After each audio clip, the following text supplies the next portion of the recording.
시편 120편 말씀입니다. 시편 120편에서 134편,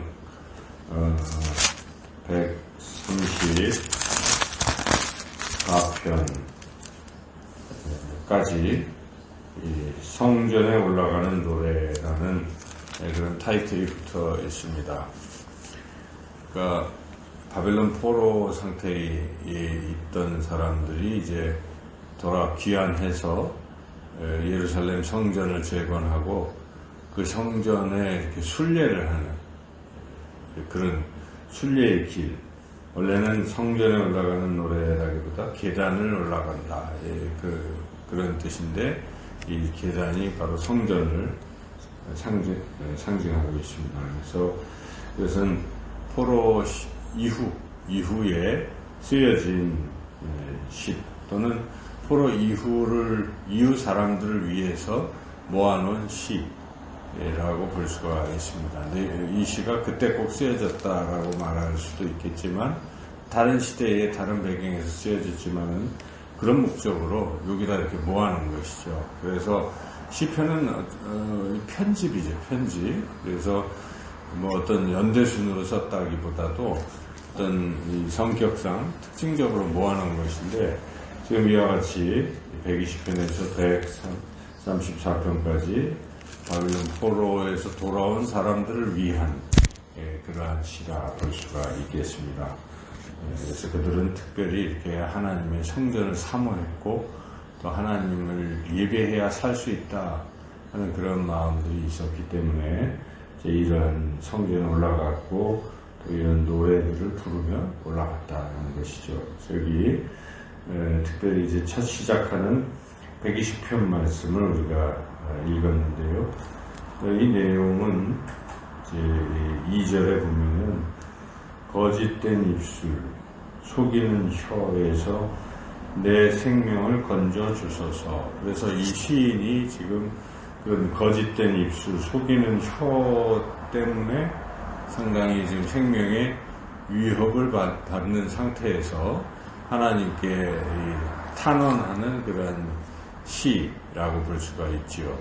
그래서 이게 좀 더 우리가 생각해 본다면, 그러니까 누군가 거짓말, 모함하는 거, 모함, 속이고 거짓말을 해서 나를 아주 공경에 빠뜨리는 것입니다.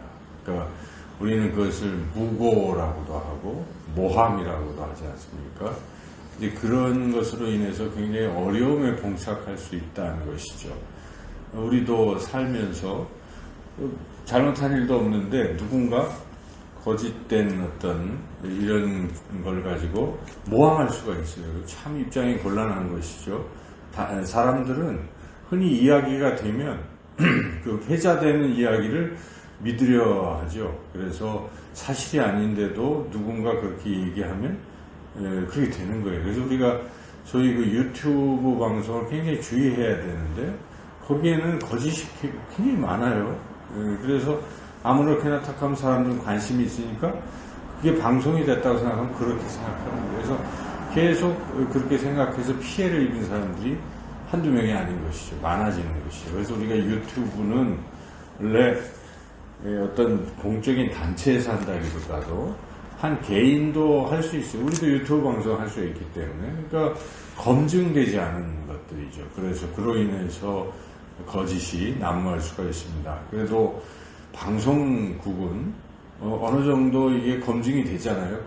우리가 방송국에 나오는 걸 봐야 되는데 요즘 시대는 그냥 유튜브만 보는 거예요. 애들부터 시작해서 아주 나이가 드신 어르신까지 유튜브만 보고 있는 거예요. 그래서 그것이 진실인지 거짓인지에 대한 분별도 없이 무조건 유튜브에 나온 것을 다 믿으려고, 자기가 마음에 드는 걸 또 믿으려고 하는 사람들로 인해서 이 세상이 진실보다는 거짓이 난무하는 세상이 되어가고 있습니다. 이런 세상 속에 피해를 입는 사람들이 많은 것이죠. 연예인들도 이런 SNS를 통해서 댓글, 상당히 많은 사람들이 이렇게 자꾸 세상을 떠나기도 하고 이런 어려움을 겪기도 하고 그렇습니다.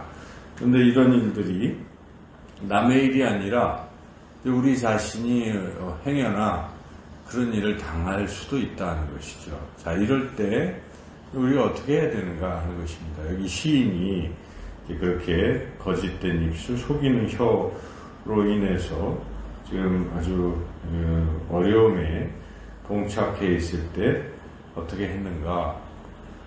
정답은 하나죠. 하나님은 아시기 때문에, 하나님 모든 진실을 아시기 때문에 그 하나님께 기도하는 것이 정답입니다. 그래서 시인은 기도했습니다.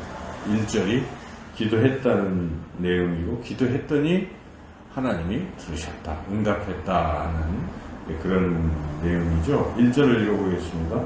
내가 환난 중에 여호와께 부르짖었더니 내게 응답하셨도다. 그렇습니다. 그래서 우리가 어떤 상황, 어떤 어려움, 이 시인이 봉착한 어려움과 같이 우리가 남들로부터 모함을 받거나 어떤 무고를 당하고 이래서 정말 진퇴양난의 그런 어려운 상황에 빠졌을지라도 우리는 하나님을 바라보고 부르짖어 기도해야 할 것입니다. 하나님은 다 아시고 또 그 기도를 들으시고 응답해 주신다는 것이죠. 시인은 하나님께서 응답하셨습니다 하고 이제 뒤에 응답하신 내용들을 기록하고 있는데, 그것은 그리고 이제 시인은 또 좀 더 구체적으로 2절에서는 하나님, 이 모함하는 거짓된 입술, 속이는 혀에서 제 생명을 건져주세요, 이렇게 자신을 건져달라고 기도하고, 그리고 그러한 세력에 대해서 응징을 해달라고 구체적으로 기도하고 있습니다. 그래서 3절 4절은 그런 것이죠. 너 속이는 혀여, 무엇을 내게 주면 무엇을 내게 더할꼬, 장사의 날카로운 화살과 로덴나무 숯불이로다. 그 속이는 혀에 장사의 날카로운 화살이 꽂히면 어떻게 되겠습니까? 그 혀가 남아 있지 못하겠죠. 그리고 로뎀나무의 숯불, 그 이제 뜨거운 숯불로 그렇게 되면 이제 사라진다는 것이죠. 그래서 이것은 하나님의 칼, 하나님의 그 불, 심판, 하나님이 심판하소서 하는 그러한 심판하실 것이다 하는 그런 확신이죠. 그래서 이 말씀을 계속 묵상하면서 아무리 거짓된 그런 혀로 참소하고 모함하고 할지라도 하나님께서는 그러한 거짓된 세력을 반드시 응징하신다, 반드시 진멸하신다 하는 우리가 그런 확신을 가져야 하겠습니다. 우리 정치적으로 봐도 미국에서 그 닉슨 대통령이 이제 베트남전에 참전하는 것을 가로막는 민주당을 어떻게 하려고 그 민주당의 당사에 침입을 시켜서 도청을 했지 않습니까? 도청했는데 그게 이제 언론에서 자꾸 나오니까 닉슨이 절대 그런 일이 없다라고 계속 거짓말을 일관하다가 결국은 임기 도중에 사임을 하게 됐지 않습니까? 그래서 그런 거짓된 것을 결국 하나님께서 심판하셨다는 우리가 알 수가 있고, 또 우리나라에도 역대 대통령들이 자꾸 속이고 아니라고 부인하다가 최순실 게이트가 터져서 그때 저번에 워터 게이트, 최순실 게이트로 또 드러나서 지금 옥중에 있지 않습니까? 그러니까 하나님은 이런 거짓된 것들을 또 심판하신다는 걸 우리가 역사를 통해서 깨달을 수가 있습니다. 그래서 우리가 거짓된 세력이 자꾸 모함하고 하는 것을 너무 우리가 그때는 참 괴롭지만 하나님이 다 아시고 드러내시고 심판하신다는 믿음을 가지고 우리는 인내하고 기도해야 되겠습니다. 이제 시인은 한 가지 또 노래하고 있는데 5절에서 7절 중에 특별히 메세기에 머물며 게달의 장막 중에 머무는 곳이 내게 화로다. 메세, 게달은 이제 이방 사람들, 지금 거짓된 입술과 속이는 혀, 이런 세력들이라고 볼 수가 있는데, 행여나 내가 그런 부류의 사람이 돼서 그렇게 나도 그런 그룹에서 남들을 거짓말을 이렇게 하는 쪽에 만약에 혹시라도 있으면, 거기 자꾸 있으면 그게 머무는 것이 내게 화로다. 급히 떠나야 된다. 이러한 내용이죠. 그래서 우리가 자꾸 이 거짓말하는 그룹 유튜브 같은 데 자꾸 들으면 안 된다는 얘기예요. 그거 자꾸 듣고 있으면 떠나라는 것이죠. 그리고 자꾸 그 수군거리는 사람들 있잖아요. 그랬대 뭐 그러면 그게 거짓말인지도 모르고 자꾸 옆에서 듣다 보면 그렇게 생각하고 또 그랬대 또 남한테 또 퍼뜨리고 이렇게 되니까 이제 성경에도 수군거리는 거 죄라고 합니다. 그렇죠?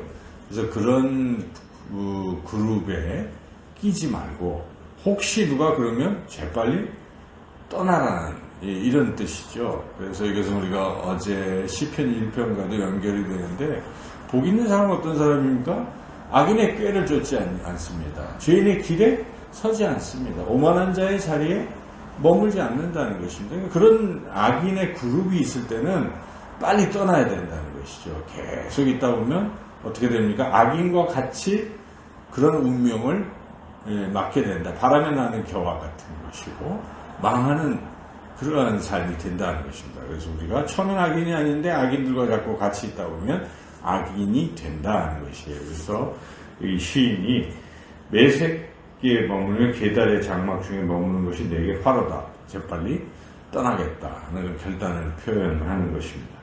그래서 그런 화평을 미워하는 자들과 함께 오래 거주하였도다.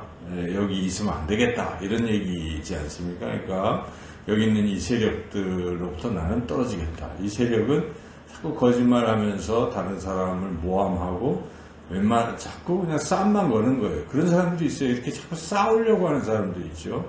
어떤 사람들은 싸움이 있어도 말리고 화평하게 하는 그런 화평케 하는 자가 복이 있는 것인데 그게 아니라 사사건건 일도 아닌데 일을 만들고 싸움을 걸고 뭐 이렇게 분란을 조장하고 남을 해치고 모함하는 이런 사람들, 그 하나님 절대 용서하지 않고 반드시 심판하신다. 그래서 우리는 그런 그룹에 속해서도 안 되고 또 우리가 그런 어려움을 당했을 때도 너무 의기소침하지 말고 하나님을 바라보고 기도하면 인내하면 때가 되면 하나님이 해결하신다. 그런 내용입니다. 그래서 오늘 이 시편 120편 말씀을 또 마음에 새기시고 어떤 상황에서도 하나님께 기도하고 또 악한 그룹에 머물지 마시고 늘 주님과 동행하며 살아가시는 저와 여러분의 삶이 되시기를 주님의 이름으로 축원합니다.